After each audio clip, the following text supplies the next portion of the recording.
Oui, bonjour à vous, Jean-François. Bon, je fais encore une petite intervention parce que je crois qu'il est temps de mettre tout le monde d'accord.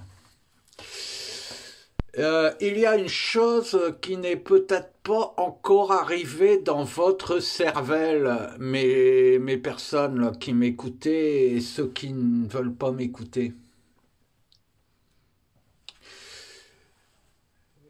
Nous nous dirigeons, à cause de cette mafia, vers une guerre fictive où vous aurez à vous battre et où vous allez mourir. La stratégie est hyper simple à comprendre, mais il faut pour ça que vous cessiez de dormir. Ils foutent un bordel monstre. Ils créent des lois qu'ils font passer en force, d'accord, avec le 49.3, etc. L'Europe impose des règles qui sont invivables dans l'état actuel des choses.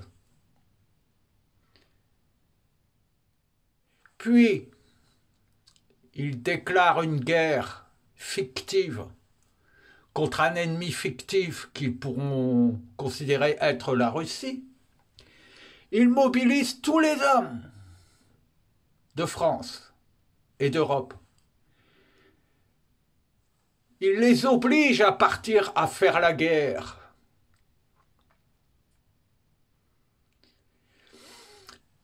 Pendant ce temps, ils font venir tous leurs migrants qui vont piquer vos baraques, qui vont piquer vos petites fermes, etc.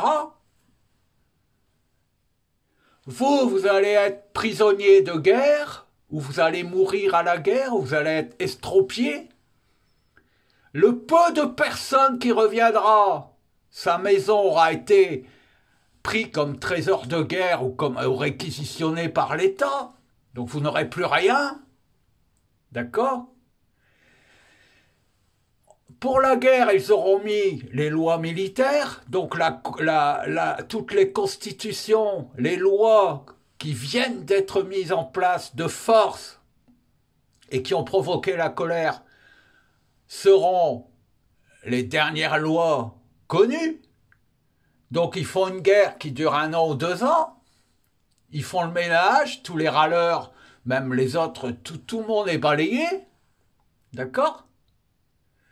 Et ensuite, ils redémarrent une société, quitte à créer un pays européen, avec un seul gouvernement dictatorial. D'accord? Et ils redémarrent légalement par rapport aux lois qu'ils viennent de mettre en place. C'est-à-dire qu'aujourd'hui, ces politiques, ils ne sont pas en train de construire votre avenir. Ils sont en train de préparer leur futur monde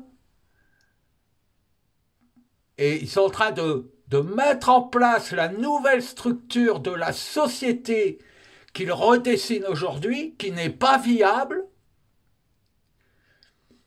qu'ils éliminent toutes les revendications par une guerre européenne ou mondiale, et une fois que la guerre est terminée, qu'il y a suffisamment de morts, ils redémarrent la société sur les bases qu'ils définissent actuellement. Est-ce que vous avez compris? Est-ce que vous allez accepter cette situation ou est-ce que vous allez vous réveiller?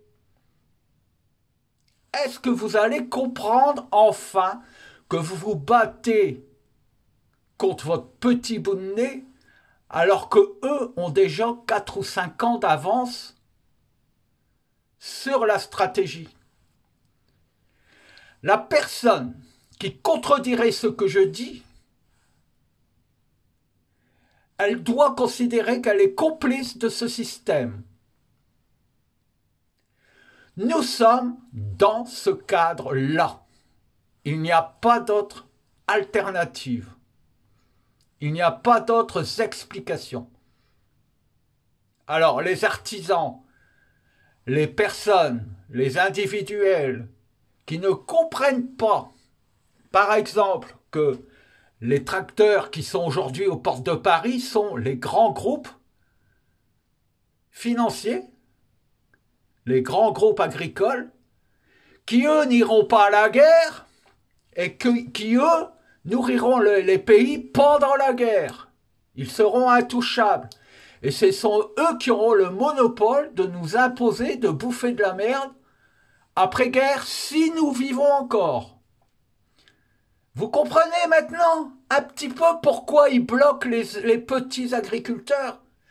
Donc si vous ne vous levez pas, si vous ne vous révoltez pas maintenant, si vous ne sollicitez pas l'armée pour qu'elle vous vienne en aide, parce que vous avez compris la stratégie, c'est que vous méritez de mourir à la guerre, tout simplement.